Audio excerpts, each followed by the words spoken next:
আসসালামু আলাইকুম everyone, welcome back to my another blog. এখন বিকেল প্রায় 3:30 উপরে বাজে। আজকে হচ্ছে রবিবার, আমাদের গ্রামের সাপ্তাহিক বাজারের দিন। আজকে আমি একটা চ্যালেঞ্জ নিতেছি। আজকে বিকালে যদি আমার ছোট্ট এই দোকান থেকে মোট 1000 বা 1000 টাকার উপরে সেল করতে পারি, অর্থাৎ লাভের টাকা সহ মালামাল বিক্রি করতে পারি, তাহলে আপনাদের মধ্য থেকে একজনকে 20 টাকা মোবাইল রিচার্জ করে দেওয়া হবে। তাই আমার সাথেই থাকুন। এখন বিকেল প্রায় 3:30 উপরে বাজে, তাই আমি দোকানের উদ্দেশ্যে রওনা দিয়ে দিলাম। আলহামদুলিল্লাহ কিছু সময়ের ভিতরে আমি দোকানের মধ্যে চলে আসলাম। দোকান খোলার পরে কোনো কাস্টমার ছিল না, তাই আমি বসে আছি। ঠিক এর কিছুক্ষণ পর থেকে আমার দোকানে কাস্টমার আসতে শুরু করলো। আলহামদুলিল্লাহ আজকে বিকালে এত পরিমাণ কাস্টমার ছিল আমার দোকানে, যার কারণে কোনো ভিডিও করতে পারি নাই। তারপর কাজের ফাঁকে একটু ভিডিও করলাম। এর কিছুক্ষণ পরে সন্ধ্যা হয়ে গেল, তাই আমি দোকান বন্ধ করে মসজিদে চলে যাচ্ছি মাগরিবের নামাজ পড়ার জন্য। আলহামদুলিল্লাহ মাগরিবের নামাজ পড়ে আমি আবার বাড়িতে চলে আসলাম। আলহামদুলিল্লাহ এখানে যেই টাকাগুলো আছে সেই টাকাগুলো হচ্ছে আজকে আমার বিকালে ইনকাম। তবে এখানে কত টাকা আছে এটা আমার হিসাব নেই, তো এখন আপনাদেরকে হিসাব করে দেখাই যে এখানে কত টাকা আছে। আলহামদুলিল্লাহ অবশ্যই হিসাব করে দেখলাম যে এখানে আমার মোট 2790 টাকাই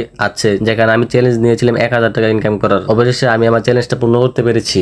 আলহামদুলিল্লাহ আমি আমার চ্যালেঞ্জ কমপ্লিট করতে পেরেছি। যেহেতু আমি কথা দিয়েছিলাম যে আমার বিকেলবেলা 1000 অথবা তার থেকে বেশি টাকা ইনকাম হলে আপনাদেরকে একজনকে হচ্ছে 20 টাকা গিভ করব। এই ভিডিওর কমেন্টে যে সবার আগে তার নাম্বারটা দিয়ে রাখবে, আমি তাকে মোবাইল রিচার্জ করে দেবো। তাই আপনারা সবাই তাড়াতাড়ি আপনার নাম্বারটা কমেন্ট বক্সে দিয়ে যান। আর ভিডিওটি ভালো লাগলে আমাকে ফলো রাখতে পারেন। ধন্যবাদ।